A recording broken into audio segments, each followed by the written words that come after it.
നമസ്കാരം. ഫോബിയ എന്നാൽ എന്താണെന്ന് നിങ്ങൾ ചിലപ്പോൾ കേട്ടിട്ടുണ്ടാവും.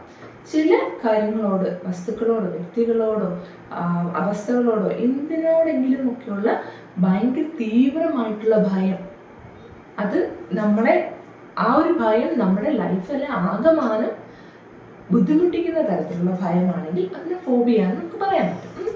ഈ ഫോബിയയിൽ വരുന്ന ഒരു ഫോബിയാണ് ഫാഗോഫോബിയ. നിങ്ങൾ കേട്ടിട്ടുണ്ടോയെന്നറിയില്ല. ഫാഗോഫോബിയ എന്ന് പറയുമ്പോൾ എന്തിനുള്ള പേടിയാണെന്ന് അറിയാമോ?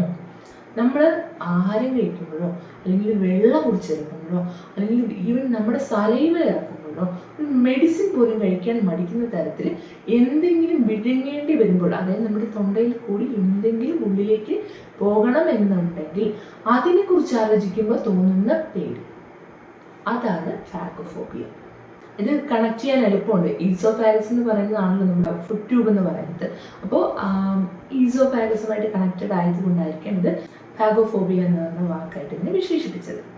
ഈ ഫാഗോഫോബിയ എന്ന് പറയുന്നത് ഭയങ്കര കഷ്ടമല്ലേ. വെള്ളം പോലും കുടിക്കാനായിട്ട് പറ്റത്തില്ല. അതുപോലും വിഴുങ്ങുമ്പോഴത്തേക്കും നമുക്ക് പേടി തോന്നുന്ന ഒരവസ്ഥ, എന്തെങ്കിലും സംഭവിച്ചു പോകുന്ന അത്രയ്ക്കും ആകുലത ഉണ്ടാകുന്ന ഒരവസ്ഥ, എന്താണ് ഫാഗോഫോബിയ. കൂടുതൽ വീഡിയോകൾക്കായിട്ട് സബ്സ്ക്രൈബ് ചെയ്യുക. ഇൻസ്റ്റാഗ്രാം പേജ് ഫോളോ ചെയ്യുക. സൈക്കോളജിസ്റ്റ് എഴുതി. Thank you.